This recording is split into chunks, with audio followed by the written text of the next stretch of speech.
Rose Mornings worship service po sa aming church ngayon. Ito po ang aming pastor na pipreach po siya sa salita ng Panginoon. Kami lahat ngayon at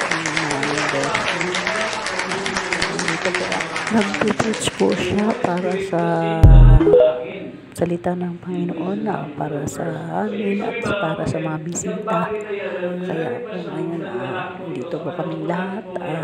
Happy Sunday po sa lahat. At ngayon po nakikinig po kami sa kanyang mga friends niya ng tumamo po sa aming puso ang mga salita na galing sa Panginoon.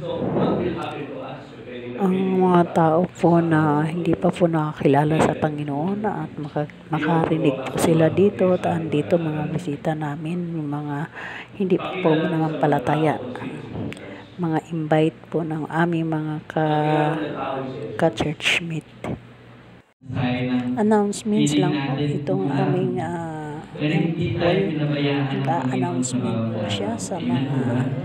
nag-a-announcement po siya sa mga gawain na susunod.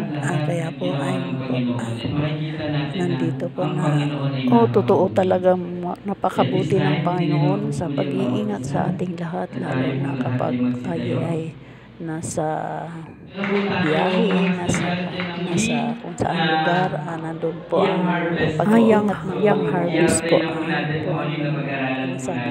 Ang sinasabi po dyan ay yung young harvest po, ang mga bata po, yung alagaan po sa salita ng Panginoon na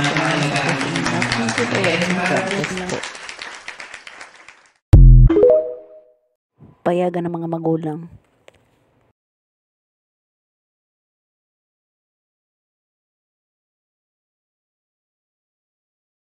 Yan po, mag-uwian na po kami. Thank you for watching. God bless po.